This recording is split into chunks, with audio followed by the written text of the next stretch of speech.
Hello there, thanks for joining us for this commentary of Christmas Duty, Series 4, Episode 5. I'm Rich Coggill, producer of Looking Back, Holiday on the Buses at 50 documentary, and very pleased to be joined by On the Buses expert Craig Walker, author of 4 books. Welcome, Craig. Hello there. Now, this seems to be a fan favourite, and the first thing we can remark on is that it's in black and white.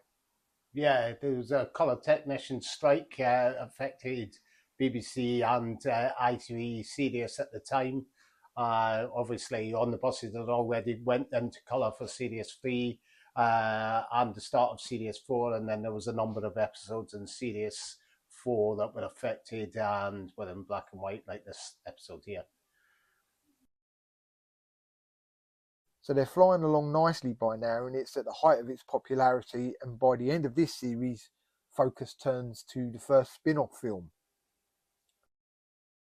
The final episode of Series 4 aired on the 21st of February 1971, and then in the months that followed, around the mid-April time, filming started on the first spin-off and ended towards the end of May.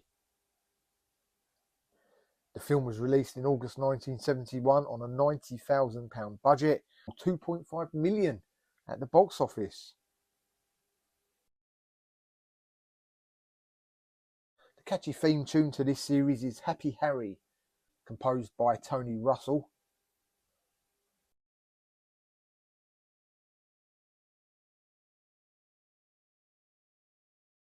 So we're shortly about to be joined by 2 Clippies. One is Ursula Mohan, who played Joyce. She appeared in 7 episodes, also playing Iris and Edna. Her last working credit was in 2022 in Emmerdale. And Joyce's friend in a clinch with Stan is Edna, played by the wonderful Linda Regan in one of her very first TV appearances. She's uncredited and also uncredited in the first spin-off film. No doubt working the required weeks before receiving her equity card when you could then be credited. One of her most famous roles was as April in Heidi High, and she was married to the sorely missed Brian Murphy, one of the finest comedy actors of the era. And of course, does this lady need any introduction really? But Eunice Black, of course, who was in several episodes of On the Buses and the spin-off films as well, the first spin-off film and the third spin-off film, Holiday on the Buses. Eunice was very, she's playing Rosie, the Clippy Rosie. Obviously, she was in a lot of comedies at the time, but she was rather late to acting in her career. But she was a very noticeable in the 1970s on television. Everybody I've spoke to about Eunice is that she was the complete opposite in real life. She was a lovely, salt of the earth lady, whereas in, of course, these kind of shows and films, she's very brash, noisy lady. That's it. No greater example than in Holiday on the Buses as Mrs. Hudson, Mavis's mum. She was a teacher and before she went into acting, and then she brought out a book that came out. It actually got released. I do believe it was the week after she sadly passed, so she didn't quite get to see it actually coming into print. Obviously, she was aware it was coming out, but she sadly passed the week. I think it was a week before the book actually came out. Now, there's a very interesting piece coming up here that certain fans of the show and even IMDb, who list it as goose and bad continuity, is that Stan mentions that he's bought this bus for his little nephew. And of course, in the series, the nephew doesn't exist. Yeah. Well, as far as we know, it doesn't exist.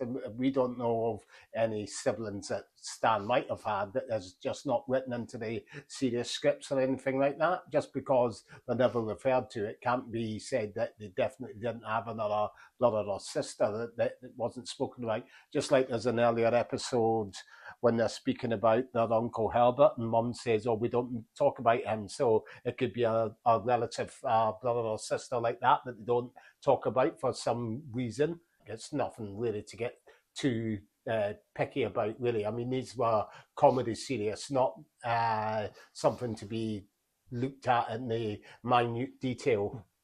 No, and also it could quite simply be the line was necessary, because if you think about it, Reggie's a grown man. He wouldn't have a toy bus otherwise. It's not like modern day adults who collect all these nostalgic things. You need someone for him to buy the bus for. So it's simply, they've put the line in, you know. Yeah, continuity wasn't too worried about back then, was it? Yeah, the joke and getting the joke in was much more important than minute details. Precisely. Like, did he have a nephew or didn't he have a nephew? What more is there to be said about the phenomenal Bob Grant?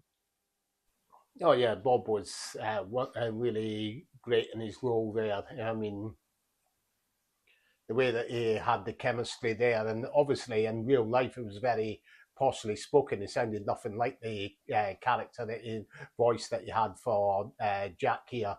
He was very poshly spoken. Could change just like that, as all great actors could, of course. Which is really a great trait of what a great actor he was as well, because a lot of people don't know that he did turn his hand to Shakespeare and all of that. He wasn't just all about the choppy comedy character that he was in Jack, playing Jack and On the Buses. And it's constantly touched on that once On the Buses finished, that the work dried up, and that was kind of the start of the downfall. But wasn't true. He had plenty of theatre work after On the Buses. Yeah, On the Buses, it didn't end for a lot of people. Falsely think that he was unemployed just because they never saw him on telly. But actors have lots of avenues of work, and for Bob, it was his stage careers. He had plenty on stage. He was actually probably the most active of the cast of On the Buses after On the Buses finished, because he was very active on stage. Just because people never seen him on telly, they automatically assumed that he was out of work, which wasn't true at all. His acting roles actually started drying up in the mid-1980s when he had his first real bout of depression that hit him, and he went AWOL. But that was a dozen years after On the Buses had ended. So it was nothing to do with anything to do. People make this assumption that, On the Buses is to blame. His acting career dried up, his roles dried up, and depression set him, because this is when he went missing, which was 12 years after On the Buses had actually finished. So, and of course, by the time 1990 came around, when they were almost ready to come back on our screens with Back on the Buses, Bob was in fine spirits. Yeah, I think more of when Bob's problems started, with once his stage roles started drying up. Now that would have been around, as I say, the mid-1980s. Obviously, he was very good on he had his shows. He appeared on stage in shows such as Old Calcutta, which were very avant-garde, and shows such as No Sex Please We're British, which he toured with as well. But those sorts of shows, I suppose, were other ones that were more frowned upon. The theatre scene was changing as well, where those sort of avant-garde shows were becoming less and less. So I think that is partly a reason why his stage roles started to dry up as well. And that's when his career that's when he really did start to feel it mentally, I would say. That's when he went AWOL in the mid-1980s. So it was actually stage, I suppose, if anything, was the thing that really ground him down in the end, his lack of stage roles. Because these interviews that I've done with him on my YouTube channel, he states that stage is his first love, which he was happy concentrating on in the late 70s, early 1980s. He didn't have any he didn't state that his ambition was to do more TV. It was to carry on with his stage roles and directing more stage shows and such like. And of course, stage shows are long term as well. You're not just popping in for a few hours to do a few episodes for a series. It's guaranteed, it's long term money. Yeah, that's correct. Now, in regards to the character of Olive compared to the Anna that we knew, there could not be more of a difference. No, not really, because Anna was, she always spoke her mind. whereas Olive's much more of a sort of like a downtrodden character, which Anna certainly wasn't in real life. But again, it just exemplifies what great actors they were, that they could play some part that was totally against what they were like in real life. They could just touch it on and off like that. And once we start to hit series 3, you can really tell that she's getting into the role, because season 1 Olive is absolutely different to the third onwards. Yeah, well, in everything, confidence, the way she answers. In the first season, she's a very quiet. Series 1, she was the last to be cast in the roles. The writers didn't exactly know how to use her. They didn't know a lot about the character, what her strengths were, and all of that. So the first series was basically feeling out to how to use the character.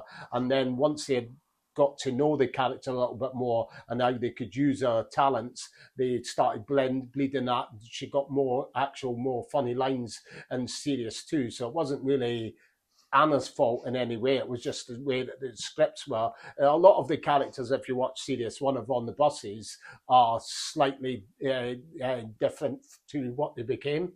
The only one that wasn't was Reg, because obviously they knew the part was written for Reg. They had worked with Reg on the Rag Trade, the writers, Ronnie Wolf, Ronnie Chesney, whereas the rest, well, Michael Robbins' character has remained very much the same. Obviously, the mum was a different mum for the first series, but Jack changes a lot as well. He's very much more towing the line in the first series, whereas he becomes much more militant in the second and third series, where he's really ready to wind up Blakey more, where in earlier episodes, there's times when he's more conscientious about getting the bus out on time, which isn't really the way the character becomes as On the Buses goes on. Well, Zin, as you've touched on Doris Hare, that she wasn't in series 1. She wasn't in series 1 because she wasn't available. Stuart Allen went to see her in a flat in Putney Bridge, where she lived at the time, offered her a role for Mum and On the Buses, but she said she wasn't available because her husband was a phrenologist and he was going to be over in Mexico at a seminar, and she'd already agreed to attend with him, so she wouldn't be available for the dates they needed her for. So obviously TV carried on regardless. They couldn't just change the filming dates, so they needed to get another mother in for a first series, which they went for Cicely Courtnidge.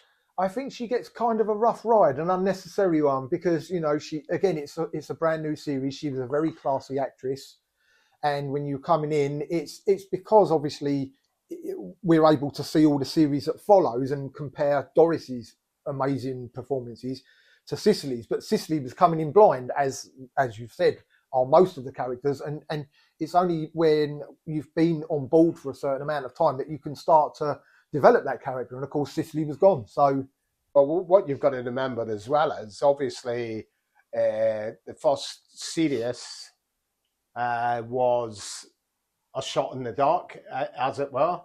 So if the role of Mum, if she had played it so bad, I don't think you would have got a second series commission. So she was in it and it got on to make it into a second series. So obviously she didn't play too bad a role in it at all, really. So the series blossomed from then onwards once it got the second series commissioned. This would be on the set at the Wembley Studios. Definitely not on any depot. This is at Wembley Studios. On I think it was stage 4 or 5 at Wembley Studios.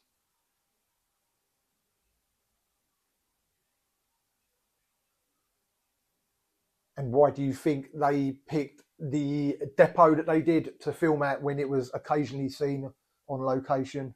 They originally approached London Transport for use of their buses and the use of a depot, which I believe was going to be at Willesden, the depot which was nearest to the Wembley Studios. But of course, they didn't want to play a part in it because they feared that it would give bad publicity to to the public, that people would think that our bus crews were rude, uncouth, and all of that, and the buses were unpunctual, so they turned down the chance.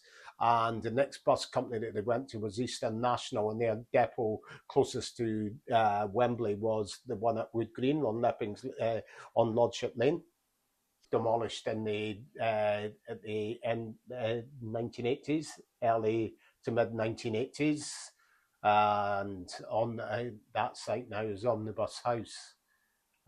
Just around right next to it, there was now this scene here where you see them going out onto the motorbike. This is filmed on Selwyn Road in Stonebridge, which is was about a mile to the southwest. You can see the power station in the background there, which the power station does actually still remain there, but it's very much downscaled now, but it does still remain. But the houses are all there, still near enough exactly the same. And in reality, how far is the depot from here? The depot at Wood Green, I would be saying it's about 3 miles to the northeast of this location. And a similar distance away from here is the stunning Alexandra Palace, used in Michael Radford's big screen adaptation of Orwell's 1984. The palace was used as Victory Square in the film.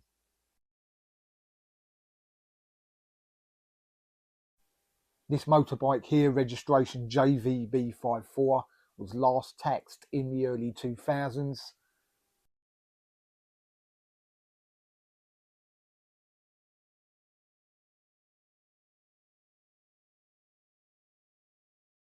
And this is heads from Selwyn Road up onto Hazeldean Road that they're on now. Redvers Road. So the bike was being towed at the scene there that we see coming up Twybridge Way, but when you see Michael and Anna doing their hand signals, then when we see the bike coming towards the depot, that is Redvers Road and Wood Green. That's actually, when they were filming that scene in my book, that's the front cover of it. You see them actually filming that scene outside the rear of the bus depot. So we can both vouch for how much time, money and effort goes into tracking down filming locations, not only on this but also on many other films and shows. But You're on the Bus's locations database of series and spin-off films have reached an astonishing number. Yeah, you start somewhere now. There's nearly 800 film locations gathered, visited and photographed.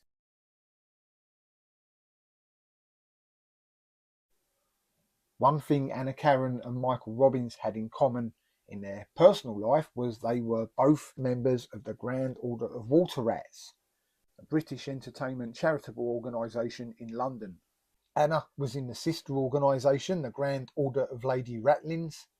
She was Queen Ratling in 1990, and Michael was elected Rat of the Year in 1978.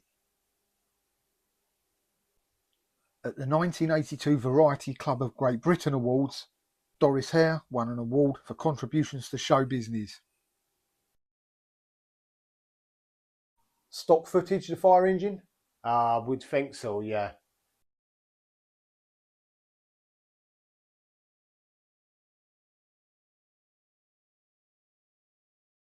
And the weird thing here, where they're putting out the fire, it's actually rear of another house that is not the Butler house. It's actually one that's that's looking out onto the road that runs along behind where the Butler house is. So, bit of I suppose you could call it continuity error there. Well, but assuming that was done for convenience, they were able to shoot from.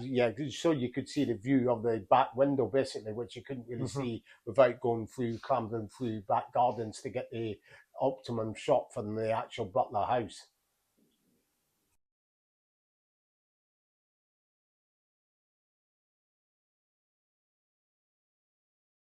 Possible it was a mock-up as well. I couldn't say absolutely with any degree of certainty. I'd have to see the model number there, then you can trace it down, because there's one or two that they use which is fake model numbers on them, which throws you a bit.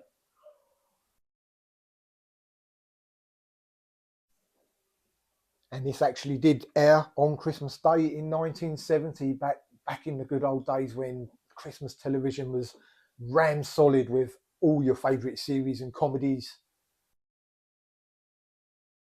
It was a very different world back in the 50s, many decades ago, where you wasn't put into drama school at the likes of 6 years old. These people had everyday jobs, Stephen Lewis included. He was a bricklayer, a carpenter, an electrician's mate. He also joined the Merchant Navy. A lot of people stumbled their way into the industry whilst dreaming of being an actor in their everyday job. Fine examples are Michael Caine, who was a steel yard worker and filing clerk, and Sean Connery, who was a milkman and a coffin polisher. Reg Varney left school at 14 years old. He went to work as a messenger boy and a page boy at the Regent Palace Hotel. Here we go, Mr. Reliable, if you need a policeman, Roger Avon. Yeah. It's another one who's was great in all those sorts of policeman roles. Obviously, that's why he shows up in so many different shows as playing the policeman. But one good thing about this episode here is it captures the spirit of Christmas really well. You've got the all the banter of them. They work on Christmas Day and such like, mentioning the Queen's speech, which is obviously was relevant right up until the Queen passing away and such like. And here you've got them who mentions about White Christmas. She always wanted the White Christmas. All that such like the turkey and stuffing the turkey and all of that, all and the mistletoe, of course, seen in the presents when they've got their shopping on the bus. It captures everything of Christmas really pretty well. It does, and everything that's gone on for the family in this episode, you can guarantee that this would have happened for other families up and down the country. Fathers would have gone out to work if they were, taxi drivers or whatever. Yeah, and buying presents with their Green Shield stamps and all of that, which they do for Olive and Arthur's electric blanket. And this was directed by Stuart Allen. I mean, Stuart Allen, everything he directed in On the Buses was top-notch episodes. Yeah, sadly this was the last series that Stuart Allen was to work on until he was wrongfully sacked by Rupert Murdoch. We're actually recording this in the beautiful surroundings of Boreham Wood and Elstree, so we're going to do a few of these back to back, and we'll return. Thank you for listening.